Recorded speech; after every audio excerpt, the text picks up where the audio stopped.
PowerPoint que ele vai apresentar, e com a gravação nós vamos colocar isso na internet para vocês poderem ter acesso em mais detalhes. Tá? Muito obrigado. Obrigado, secretário.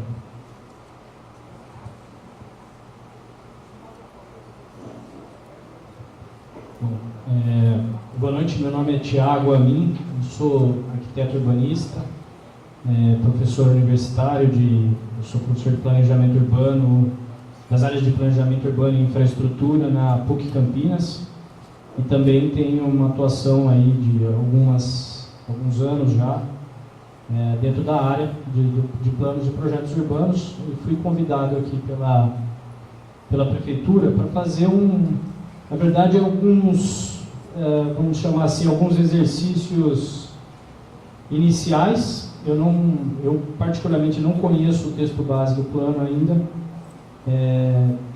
mas eu fiz vamos dizer assim, eu quero passar para vocês uma ideia do que é o plano diretor, do que a gente pode conseguir com ele, quais são as limitações, quais são as oportunidades, e lançar algumas ideias ao vento para serem discutidas, para serem descartadas ou para serem aproveitadas. Então, a gente entendeu o que a gente está fazendo num contexto histórico. O plano diretor, os planos urbanos, eles começaram, isso já no século XIX, ainda no século XIX, com planos que vinham da ideia da estética urbana, planos de embelezamento urbano, que pouco tinham a ver com a própria organização da cidade, mas sim com aspectos puramente estéticos. A partir de 1930, começam a vir aqui dentro do Brasil os planos de conjunto, o Plano Agache no Rio de Janeiro. São planos que desenvolviam pedaços da cidade, reformulavam. Naquela época a democracia era uma coisa muito longínqua, né? E isso era tudo feito muito de cima para baixo, com grandes transformações urbanas idealizadas por técnicos e executadas de maneira bastante rápida.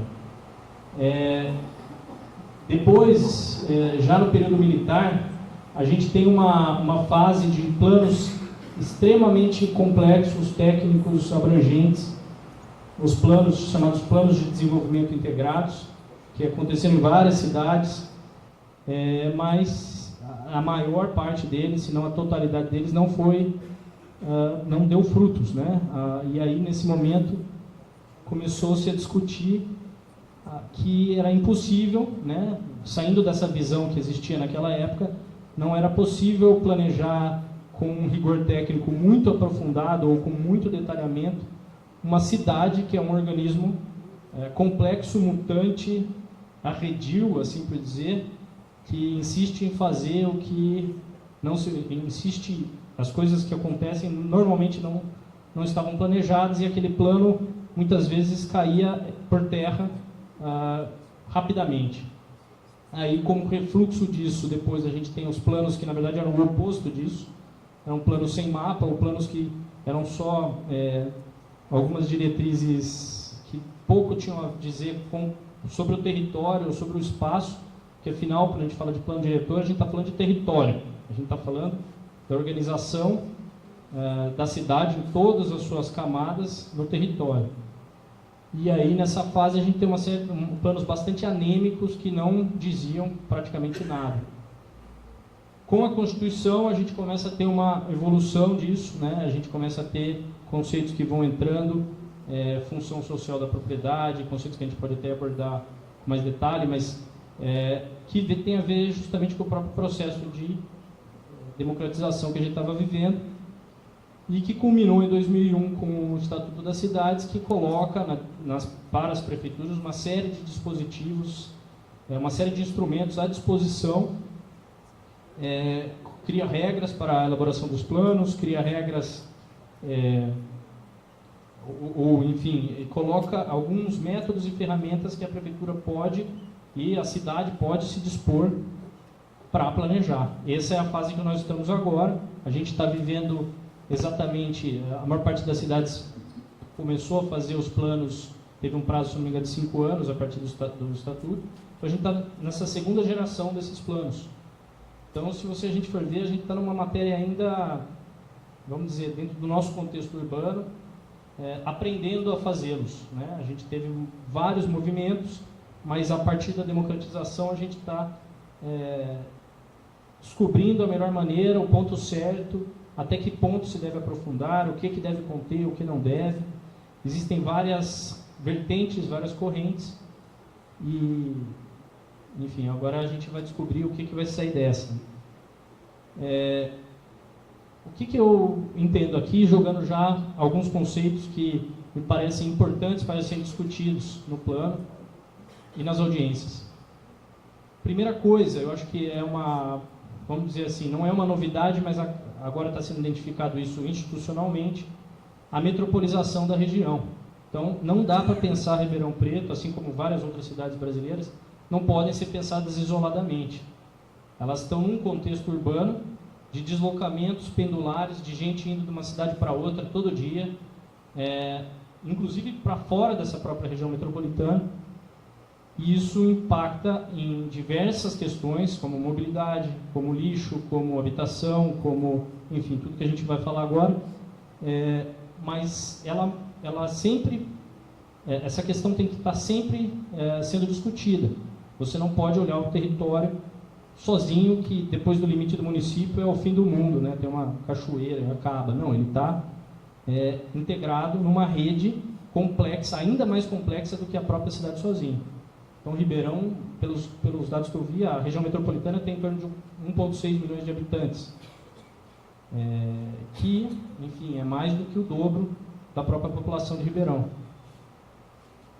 Outro conceito muito importante que precisa ser abordado, e aqui eu vou passar para o plano diretor, mas eu vou falar de cidade, né? Não vou falar somente do plano diretor, mas do que deve estar nesse, como o prefeito disse, nesse grande enxoval das diretrizes e das leis que vão compor o regramento urbanístico e de desenvolvimento urbano geral.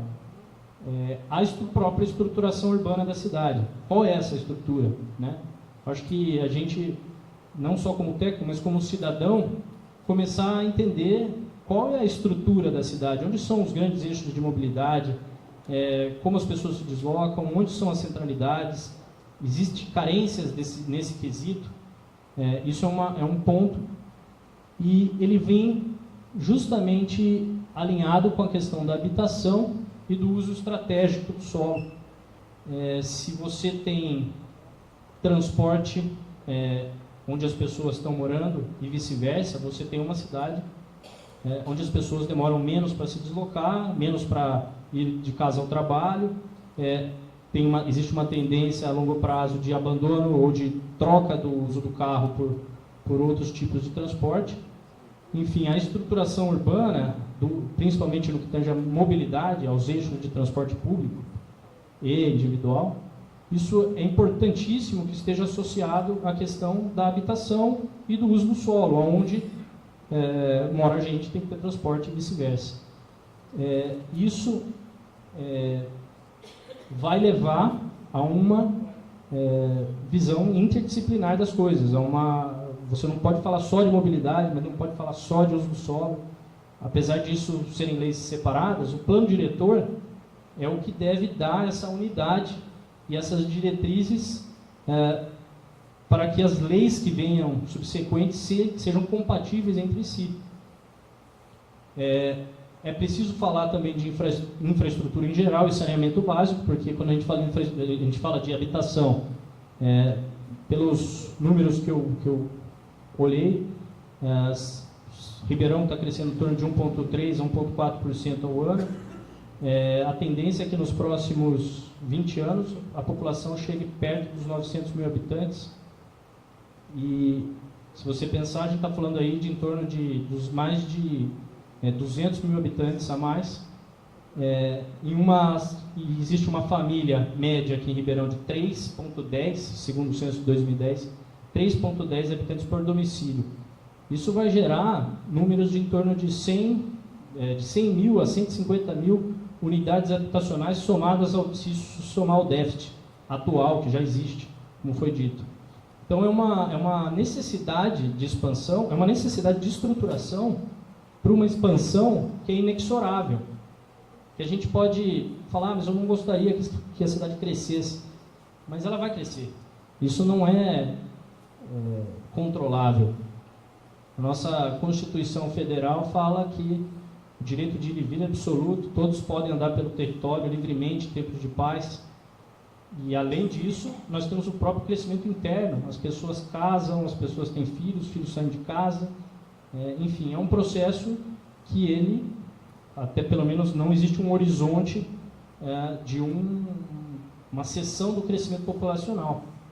Ele vai acontecer, e para isso precisa-se pensar em toda a infraestrutura necessária. Então, além dos conceitos de mobilidade do solo, toda a questão da água, esgoto, drenagem, isso precisa estar dentro dessa visão integradora, holística, interligada.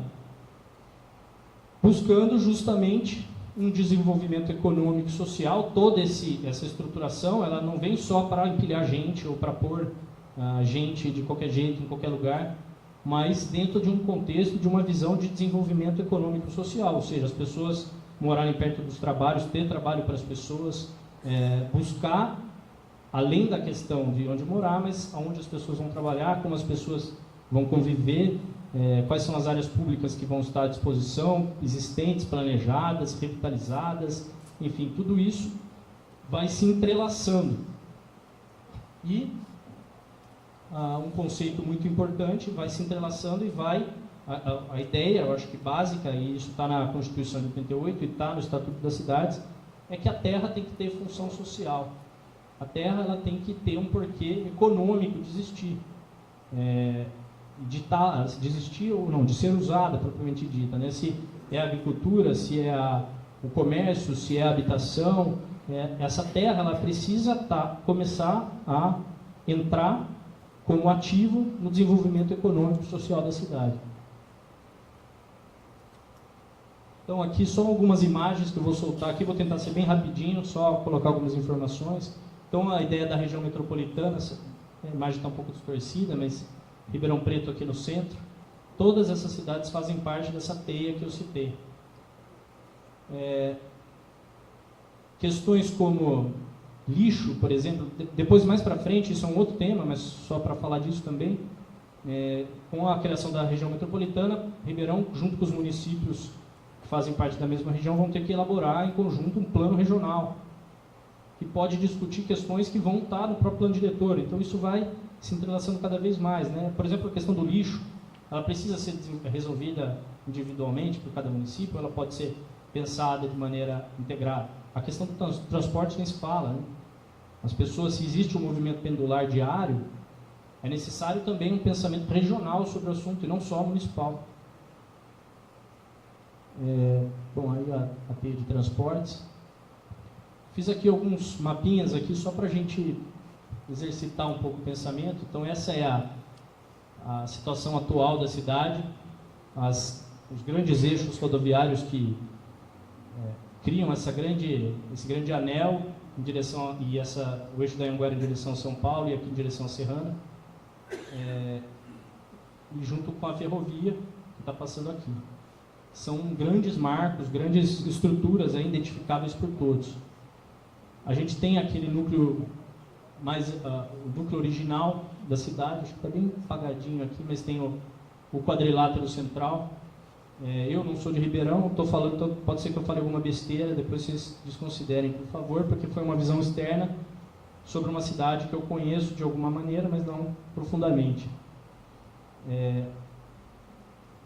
Esse miolo aí, que é uma área, vamos dizer, que tem mais identidade, onde existe mais história, onde a cidade concentra a maior parte dos seus, das suas ideias, identidades, enfim, isso já é, em grande parte, identificável.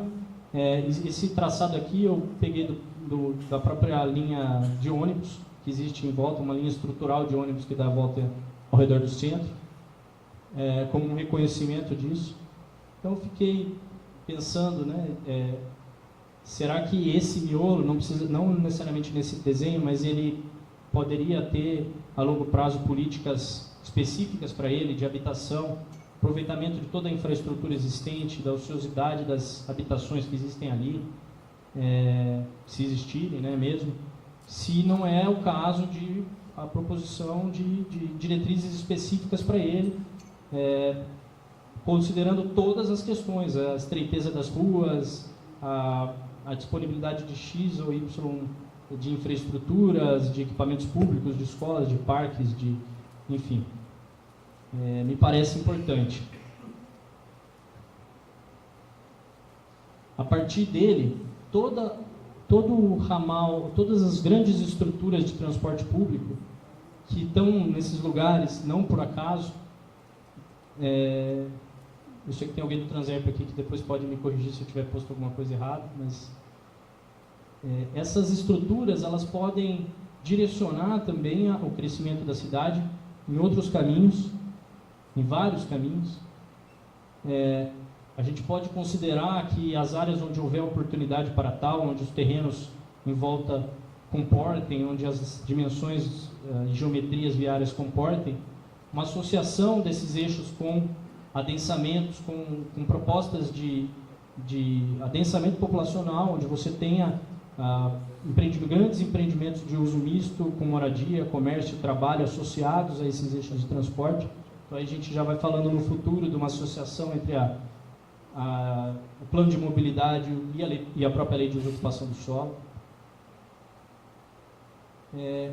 Uma coisa que aí também me parece muito importante, isso está sendo bastante discutido, eu sou de Campinas, essa mesma discussão está acontecendo lá, e a questão da metropolização e o que isso significa na prática em relação ao uso do solo.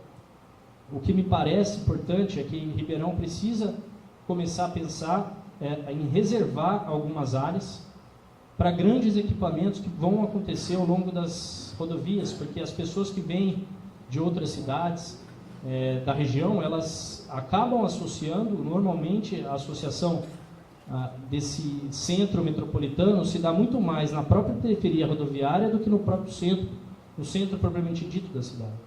Então, por exemplo, vamos dizer, uma nova universidade, um grande hospital estadual, um parque tecnológico de grandes proporções, isso tem que estar vinculado nessa estrutura metropolitana e não descolado dela. Então, acho que é papel do plano, na minha visão, inserir esse conceito da reserva de área para desenvolvimento econômico, para desenvolvimento de indústrias, para desenvolvimento de grandes equipamentos públicos e privados em geral, que vão estar atendendo não a cidade de Ribeirão somente, mas toda essa trama e rede de cidades. E se Ribeirão não o fizer, essas coisas vão acontecer em outras cidades e de maneiras menos articuladas com uma grande estrutura de mobilidade que já existe, né? Então, aí, por que eu joguei essa imagem? Só para colocar a ideia de que é possível ter na nossa mente, na nossa alma, nas nossas ideias, um projeto de cidade, um projeto que ele seja claro, conciso, mas ao mesmo tempo flexível, adaptativo às possibilidades e às oportunidades que virão, que a gente não sabe, né? Só colocando mais algumas imagens rapidinho, essa ideia da vinculação do transporte com o uso e ocupação do solo, isso é Curitiba, né? Onde tem um plano de longo prazo que foi implantado desde os anos 70, exatamente da criação dos eixos de transporte e do ordenamento do adensamento e da verticalização ao redor disso.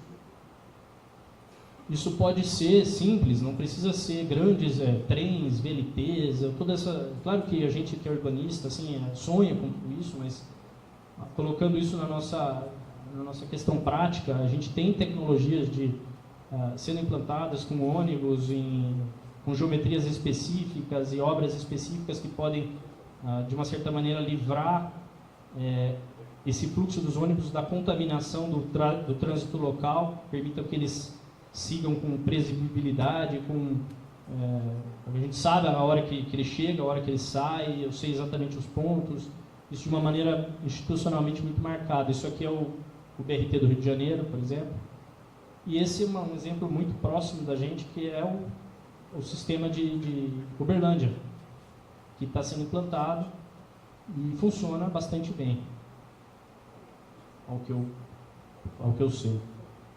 Então você tem aí uma estrutura central na avenida, onde você paga para entrar na estação e não para entrar no ônibus, né? Então você tem um sistema muito mais robusto.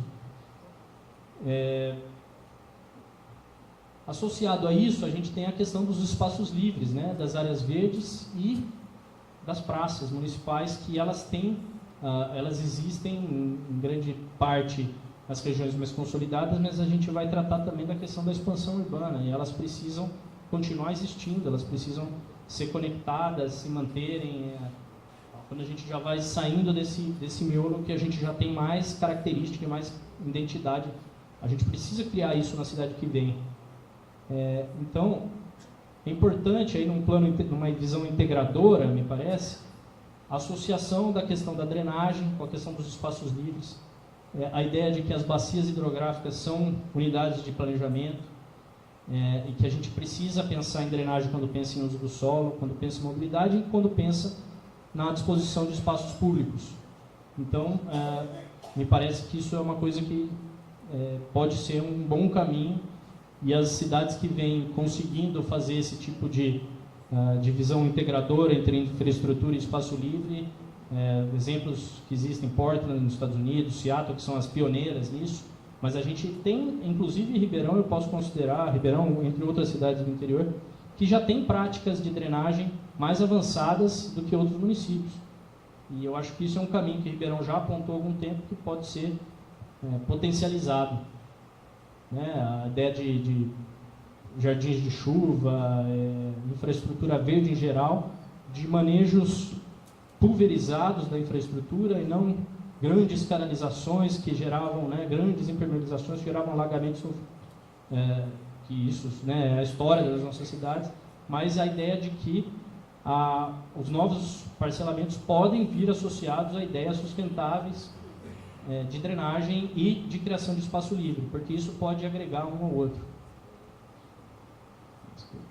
A ideia de criação de uma estrutura, pelo que eu vi, existe um plano cicloviário bastante robusto, mas isso ser sempre buscado, perseguido, no sentido também de tirar uma parcela da população da circulação, do uso dos carros. Nem todo mundo vai usar, mas uma boa parte tem essa disposição. E a ideia de que os passeios públicos, ainda já cada vez mais no micro, os passeios públicos são importantes. A gente também vai sair dos carros se a gente tiver onde andar, A cidade precisa ser caminhável, ela precisa ser humana, ter essa escala local. E os edifícios precisam conversar com ela, A gente precisa também começar a buscar modelos mais interativos entre os imóveis e as áreas públicas, onde todos ganham, onde a cidade se torna mais viva, mais vigiada pelos próprios moradores. Então, aí por último, só para fechar mesmo, a importância das leis complementares.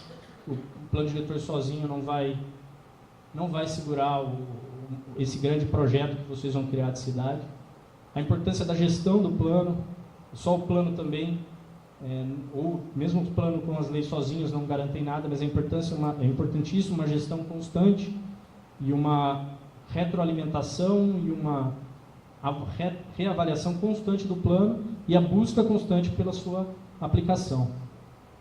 A ideia da interdisciplinaridade, de que todos esses temas se misturam e não podem ser vistos cada um dentro da sua caixinha, porque isso gera embates que na verdade não são resolvíveis, A gente tem, por exemplo, a questão ambiental e a questão da habitação estão sempre aí se debatendo, Como a gente pode resolver isso de uma maneira interdisciplinar e aí até no sentido da gestão do próprio plano, De ter essa visão interdisciplinar e integradora o tempo inteiro.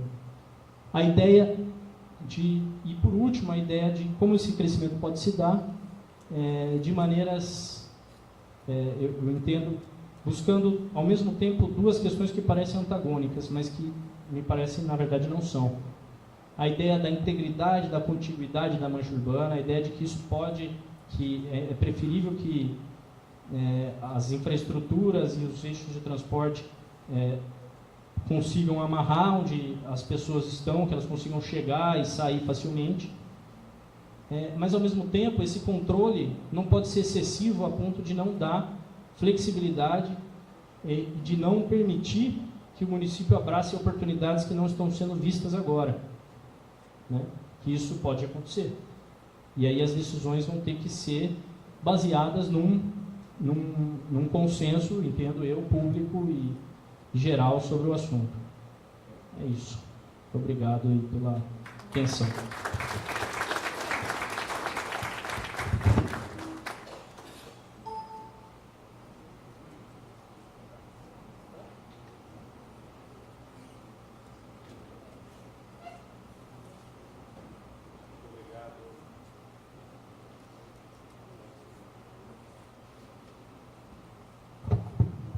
Agora sim. Muito obrigado, Tiago. Muito bom. Vou chamar aqui, então, já o arquiteto e urbanista José Antônio Lanchotti, da Secretaria de Planejamento. Vou pedir para ele economizar também na fala dele, como fez o Tiago. A mesma coisa já para o Zé Roberto também economizar, para que a gente possa rapidamente ir para os debates. Muito obrigado. Bom, boa noite, prefeito, boa noite, vereadores, boa noite a todos. Inicialmente para avisar que quem quiser seguir o texto, nós temos aqui algumas